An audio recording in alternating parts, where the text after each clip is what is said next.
Kebayang gak sih, ada ulama yang saking perfeksionisnya sampai-sampai hadis yang menurut dia kurang dikit aja langsung dicoreng.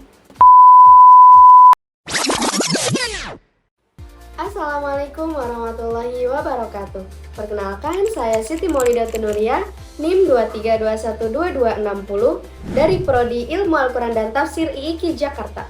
Video ini dibuat untuk memenuhi tugas ujian akhir semester mata kuliah kajian kitab hadis yang dibimbing oleh Bapak Sofyan Effendi. Jadi gini, Imam An-Nasa'i adalah salah satu hadis yang top tier banget. Namanya emang gak seviral Imam Bukhari dan Imam Muslim, tapi kualitas hadis yang dia masukin ke kitabnya itu sangat super duper ketat. Bahkan katanya lebih selektif dari Bukhari dalam beberapa hal. Yuk kita kenalan sama beliau, si penulis kitab Al-Mujtaba.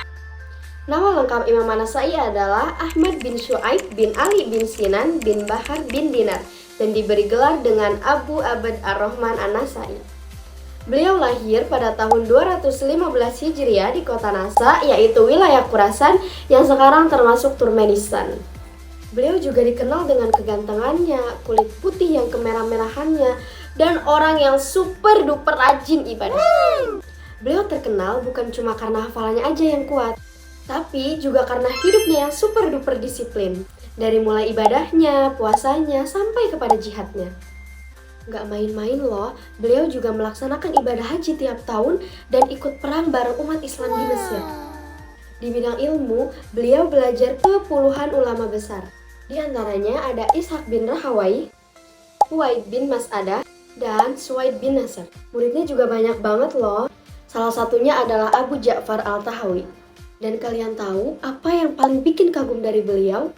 Yaitu hafalan dan ketelitiannya yang luar biasa. Sampai-sampai ulama besar bilang, hafalan Imam An-Nasa'i ini lebih kuat daripada Imam Muslim. Gokil banget kan? Beliau juga punya banyak karya. Tapi yang paling terkenal itu ada dua. Yang pertama, Sunan Al-Kubro, yaitu versi lengkap. Dan yang kedua, yaitu Sunan As-Sugro, yaitu versi ringkas dan lebih terseleksi. Atau biasa juga disebut Al-Mujtaba. Nah, Al-Mujtaba ini yang masuk ke jajaran Kutubus Sittah. Isinya itu sekitar 5.761 hadis dan mayoritasnya adalah hadis sahih.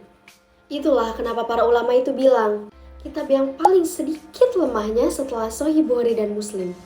Tapi ngomong-ngomong, apa sih kitab sunan itu? Jadi, kitab sunan itu artinya disusun berdasarkan bab fikih. Jadi jelas beda ya dengan musnad yang disusun per sahabat. Imam An-Nasa'i menyusun kitab ini mulai dari toharoh, sholat, zakat, haji, nikah, sampai jual beli, dan seterusnya.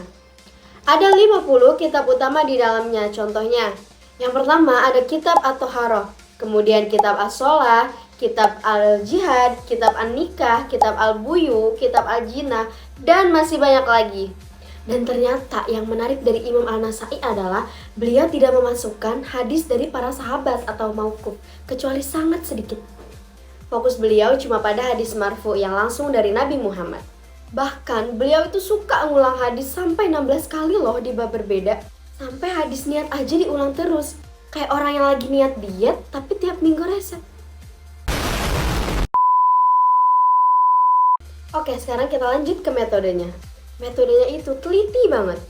Beliau itu sangat selektif terhadap perawi. Beliau menggabungkan sanad-sanad hadis yang mirip dalam satu tempat untuk dibandingkan. Kitab Al-Mujtaba ini juga hanya mencantumkan hadis-hadis hukum atau fikih. Jadi nggak ada cerita panjang, nasihat umum, atau kisah-kisah sejarah. Fokus ke hukum Islam. Ulama besar seperti Al-Daruqutni, Al-Zahabi, dan Ibn Mandah mereka bilang, kitab ini tuh kitab paling bersih setelah Bukhari dan Muslim. Bahkan menurut sebagian ulama, mereka bilang Sunan An-Nasa'i lebih unggul daripada Sunan Abu Daud dan Tirmidzi. Tapi ternyata kisah beliau ini berakhir tragis. Ketika ceramah di Suriah, Imam An-Nasa'i membacakan hadis tentang keutamaan Sayyidina Ali. Yang dimana di sana itu suasana politik sangat anti Ali. Sampai akhirnya beliau pun dipukuli massa hingga luka parah. Beliau akhirnya wafat di Romlah, Palestina pada tahun 303 Hijriah. Tapi warisannya luar biasa. Ilmunya tetap hidup. Bahkan sampai hari ini jadi rujukan utama umat Islam. Jadi jangan cuma kenal Al-Bukhari dan Muslim aja ya. Sunan Al-Mujtaba karya Imam Al-Nasai ini menjadi bukti bahwa teliti, sabar, dan konsisten bisa jadi warisan abadi. Kitab Sunan Al-Mujtaba yang beliau susun sampai sekarang masih menjadi rujukan utama ulama dan santri di seluruh dunia. Yang artinya apa? Apa yang kita pelajari hari ini bisa menjadi warisan untuk generasi yang akan datang. Kalau kamu tipe orang yang suka hal detail tapi to the point, nah, Sunan Al-Nasai ini bakal jadi sahabat belajar kamu. Oke deh, segitu dulu ngobrol kita hari ini. Dan makasih juga udah nemenin sampai akhir. Dan jangan lupa like, komen, dan share.